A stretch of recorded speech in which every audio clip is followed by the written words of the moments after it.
Hi, my name is Joshua Schwiger, and today I will be talking about the urban housing affordability crisis in the United States.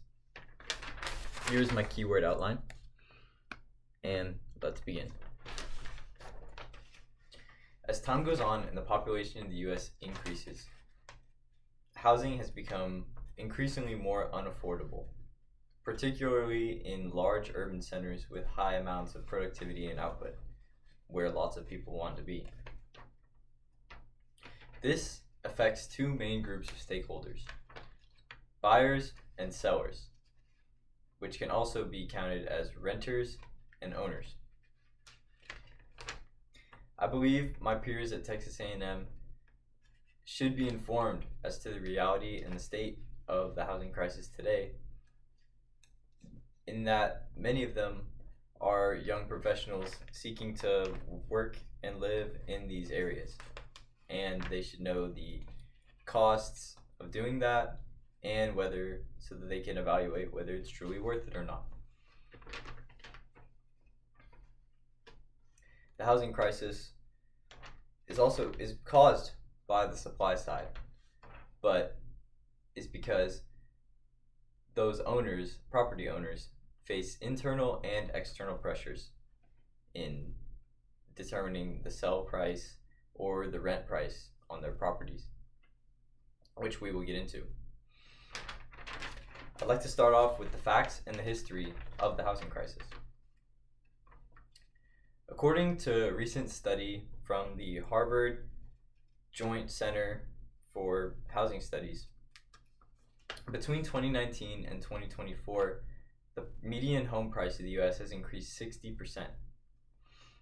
Now, this is a very significant jump, but is also coupled with the fact that, according to the US Bureau of Labor Statistics, the core CPI, also known as the Consumer Price Index, or the general price level of all the goods and services in the economy, has increased by only 22.5%. Now, we've noticed here that home prices have increased almost 3 times as much as the rest of the goods and services on average in the economy. Now, we will get into this.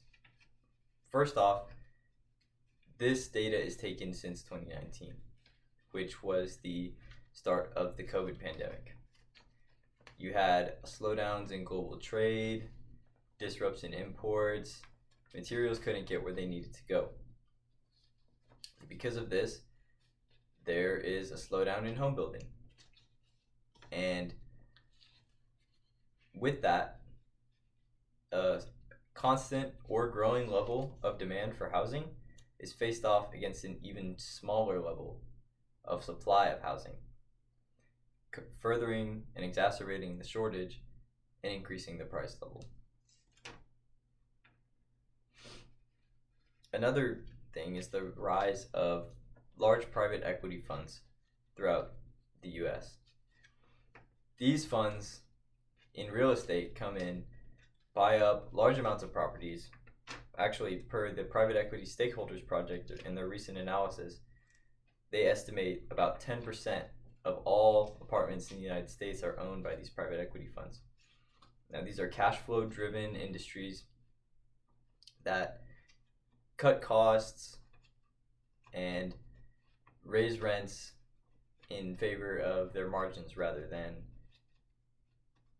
the well-being of the consumer, which economically makes sense because that is what the firm is driven to do.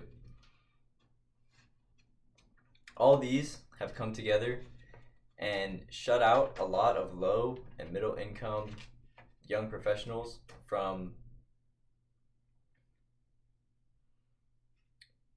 buying homes or even renting homes in these high energy, high productivity environments where the prices are rising the most.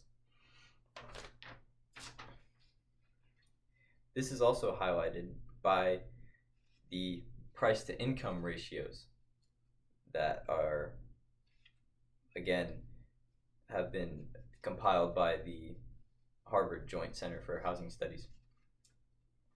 They place a benchmark home price of affordability at 3 times annual income. And many of these urban centers, the price to income ratios are averaging 5 times or more, even some up to 8 times, which is considered widely unaffordable for the average person living in that area.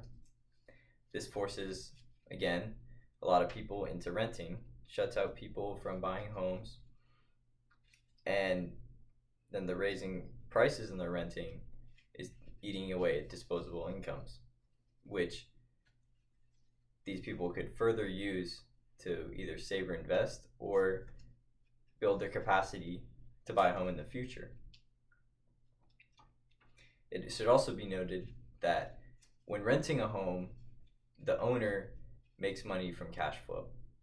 The renter pays money. And when the tenant owns the home, they pay their mortgage, but they're building equity in their home. They're building ownership in an asset. They're not doing this when they're renting. They're staying in a state of perpetual loss. What this also does is, in pushing young professionals out of these urban centers, from at least the ones from low income that cannot afford to have housing in the areas where they would have greater career opportunities, it leaves those spaces for people maybe in the same industry who have financial sponsorship from their family or someone else. What all this does together is, in the long run, increases social stratification, because you have people from higher income backgrounds only having access to these higher career opportunities, and people that currently own properties are making money, more and more cash flow from these properties, while people that wish to own properties are shut out and unable to do so. There are also many effects on many internal and external effects that have caused this price raise on the supply side, though these effects are felt on the demand side. One of them is the tax structure of property values. When the value of a property on the market goes up, a tax assessor evaluates that and assigns a tax in proportion to that. This tax is then passed on to the consumer and is felt by them.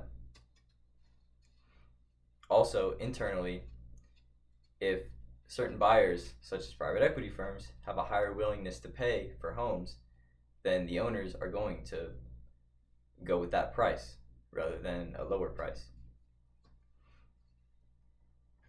This, again, further shuts out people wishing to buy a home and increases social stratification. In conclusion, the U.S. housing crisis is currently on a bad trajectory.